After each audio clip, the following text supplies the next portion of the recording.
Efficient है ये। कल करीब 6% ऊपर गया, बिल्डअप भी ठीक था। मयूरेश सर, ये पावर सेक्टर पे आपका टेक क्या है, और एक ऐसी कंपनी जहां पर आप आज भी बाय बोलेंगे?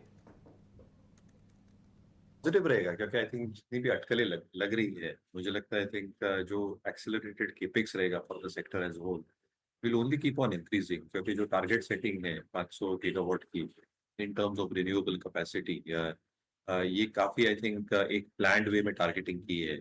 और इसमें द बेस्ट पार्ट इज जो पूरी इकोसिस्टम है। अगर आप ट्रांसमिशन लाइंस की बात करें as an example, there is expectation कि almost 1.5 lakh circuit kilometres add होंगे अगले 5 से 6 वर्षों में। ट्रांसफॉर्मर्स की capacity almost 1.25 lakh MVA add हो सकती है अगले 5 या 6 वर्षों में।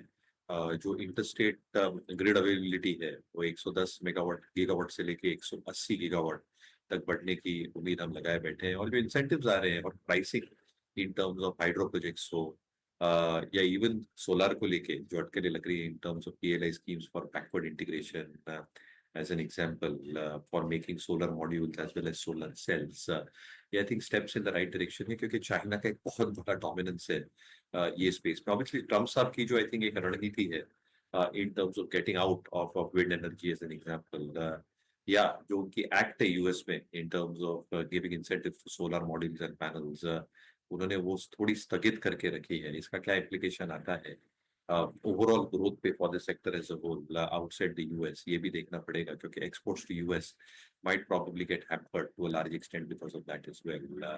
And you know a couple of companies which probably might get impacted. जो financiers हैं, क्योंकि ये सारी चीजें locally करनी है, domestically improve करनी है, लगभग 2 लाख से 2.25 लाख करोड़ के आसपास की इन्वेस्टमेंट्स लगेगी। मुझे लगता है कि पूरी इकोसिस्टम प्रॉब्ली इन प्ले है।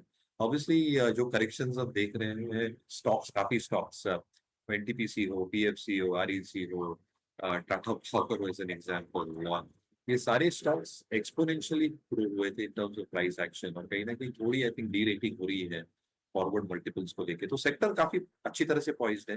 पर अभी आई थिंक मैं जल्दबाजी नहीं करूंगा, थोड़ा और अगर इसमें करेक्शन मिले तो वैल्यूएशन थोड़े अट्रैक्टिव हो सकते हैं।